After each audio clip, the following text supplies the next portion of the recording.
Welcome to the Billboard Mastery Podcast, where you will learn the correct way to identify, evaluate, negotiate, perform due diligence on, select the construction type, build, rent the ad space, and operate billboard signs.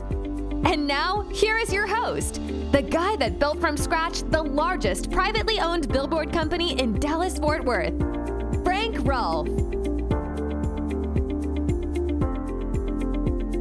From the inception of the modern billboard industry back in the 1920s, there's been a running debate when building billboards of whether it's better to use wood or steel to construct the framework that holds the billboard in the air. This is Frank Rolfe, the Billboard Mastery Podcast. We're going to ponder the differences between wood and metal to help make better decisions on which route you should go. Now, these are your options for any billboard. Number one, wooden telephone poles, the old original dating back from the foundations of the business. Another option, metal I-beams, outdated today, although still used occasionally. Very, very prevalent back in the 40s and the 50s and the 60s and even the 70s to hold up signs. Kind of a equivalent to a telephone pole, but made out of a metal I-beam. And then, of course, you have the metal monopole. The single pole that holds the sign off the ground, the Cadillac of the industry. It was created by the oil and gas industry back in the 70s and the 80s. It's oil transmission pipe. That's where it originally came from. The pipe that would not hold pressure, so you could not put oil in it. They would throw it to the side, and it later became used as billboards. That was one thing they found they could use that pipe for. Now, what do they all have in common? Well, they all have in common they're strong, and they're able to hold things up in the air, and they're able to hold things up in the air even when the wind velocity is very high. I've seen wooden billboards which have survived winds over 100 miles an hour. So I can't say that the wood is an inferior product simply based on that one item's strength. But let's dig deeper into what some of the other variations are. Now, let's talk for a moment about beauty. What looks the best? Well, clearly when it comes to looks, the monopole wins. So, based on appearance, steel always wins the day because wood is never as attractive as steel. Even I-beams require fewer vertical supports than wood does. So, if you needed to have 6 wooden telephone poles to hold the sign up, you could probably get by with 3 metal I-beams or 1 metal pole. And since the fewer the poles you see on the ground, the better, then metal always wins that debate. But then you have cost. Now, between wood, I-beam, and monopole, clearly wood is by far the cheapest option. So when it comes to money, wood always wins. And then you have flexibility. Flexibility means your ability to work around what's on the property currently, whether it's a building or some natural feature like a creek. Now, on that, obviously, the metal wins because a monopole can go anywhere. If you go out to Los Angeles, you'll see these things called super flags.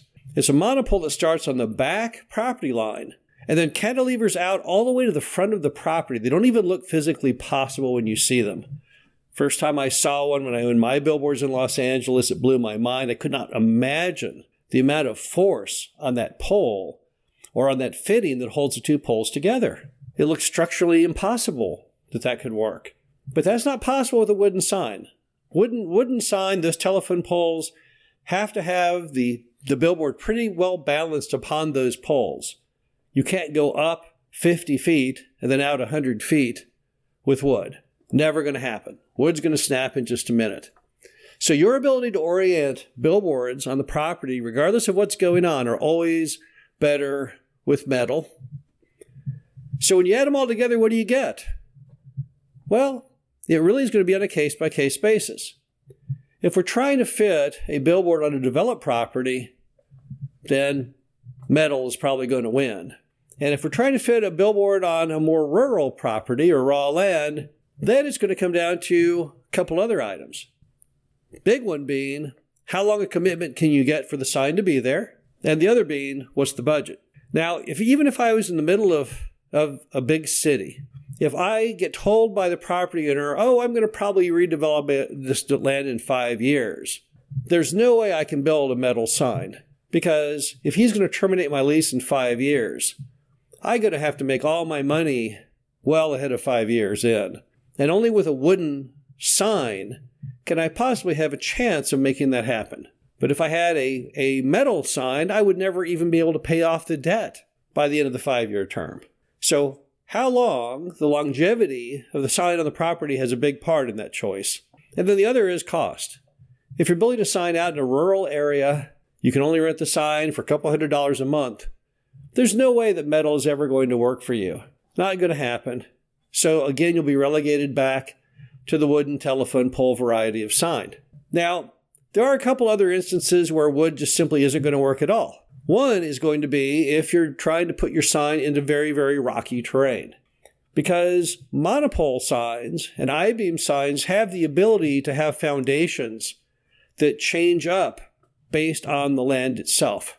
So if you're drilling down where the sign must go and you hit a giant boulder 10 feet down, but your foundation is supposed to go 15 feet deep, there are engineering ways to put a larger footprint of concrete underground to hold that sign up. But it doesn't hold true for the wooden sign. A lot of the different ways they can do foundations, like the bell hole foundation, those aren't going to work for wood. Those are strictly for metal. And a bolt cage design, where you basically have the pole starts at the surface of the earth and goes up by pouring a giant concrete feature in the ground with bolts coming out of it. Again, you can't bolt down a telephone pole. Another time you probably have to go with metal over wood is if you're in an area that holds water, a floodplain marshy area, because the wood will completely rot. I once built a sign that would seemingly violate everything we just talked about. Rural area, low dollar rent. A sign could be there, we didn't know for how long. But the problem was that water stood on that ground all of the time. So the only way I could make sense of that sign was to build something inexpensively out of metal, which is a hard task to do. I called around everyone who built billboards, and I did find someone who had an old billboard that they had taken down, laying in their yard, that they would reinstall for me at a fraction of normal price. If I had been unable to do that, I could not have built the billboard, because if I had put wooden posts in that mushy soil, they would have almost immediately rotted, and the sign would have then fallen down. In every location, there's a right answer and a wrong answer. Some locations are very clearly and obviously metal quality, and others are wood quality. But it's very important for you as the billboard company to make the right selection. There's no one that watches over your shoulder. Most states, counties, and cities don't care whether you go with the wood or the metal variety.